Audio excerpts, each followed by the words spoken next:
오늘 또 그대의 최고의 날입니다. 임은미 선교사 묵상입니다.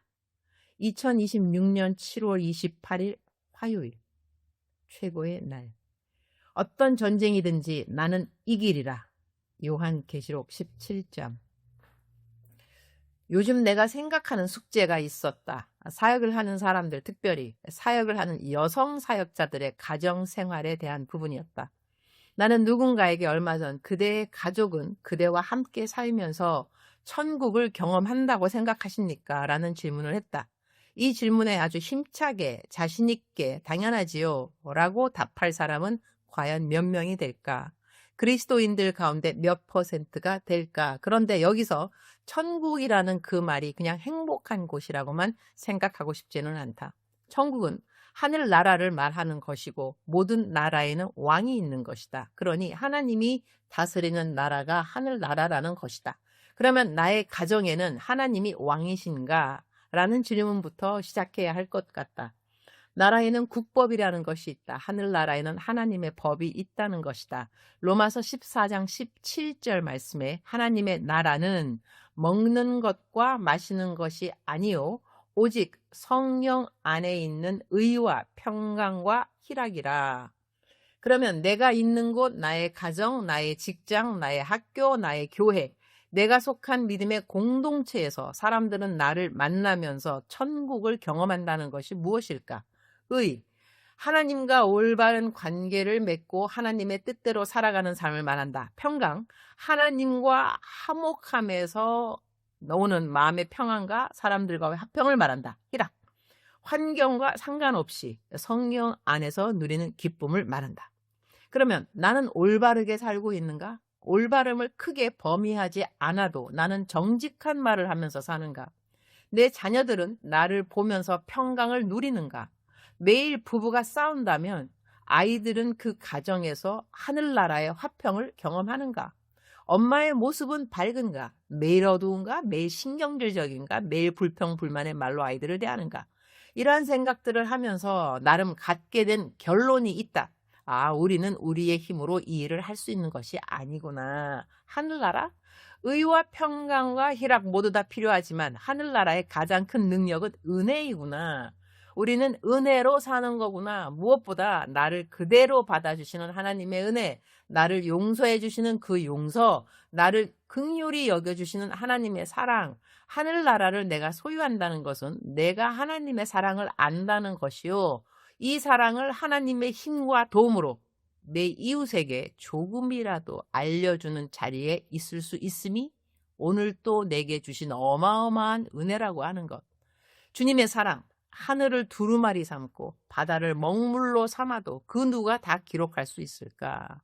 나를 보면서 하늘나라를 경험하지 못하는 사람들이 있다 하더라도 그러한 나를 긍휼히 여겨주시고 지금도 예수 그리스도의 형상으로 나를 빚어가 주시는 일을 멈추지 않으시는 주님을 찬양하면서 또 하루를 시작한다.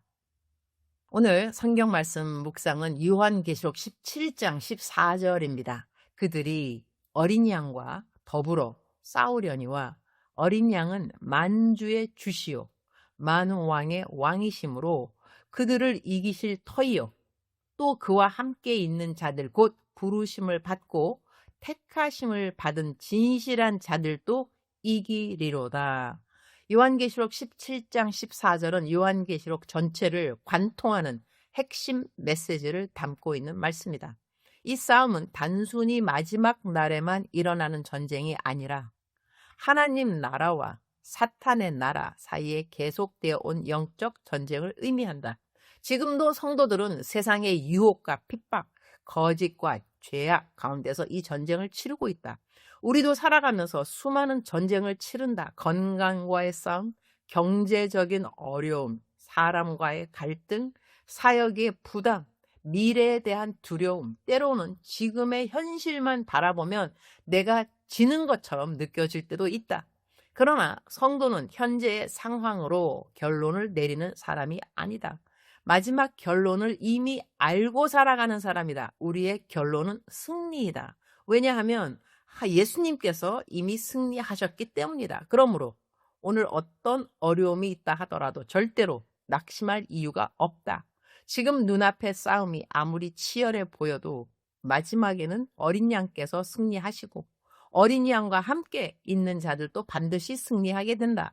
이것이 하나님께서 우리에게 주신 약속이다. 주님, 오늘도 최고의 날입니다. 오늘도 나는 반드시 이긴다는 믿음으로 하루를 시작합니다.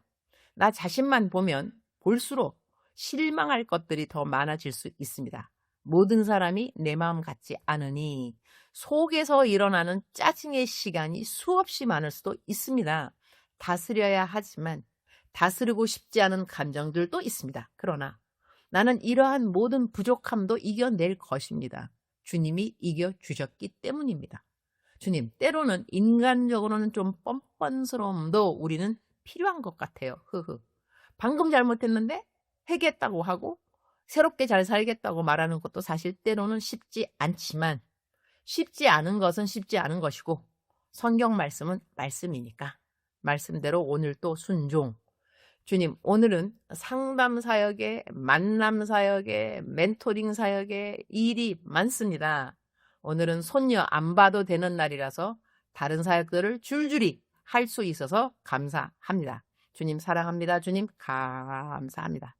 오늘 또 우리 주님 저를 보시면서 하루 종일 기쁨을 넘어 감동을 받으시면 참 좋겠습니다. 사랑하는 그대여.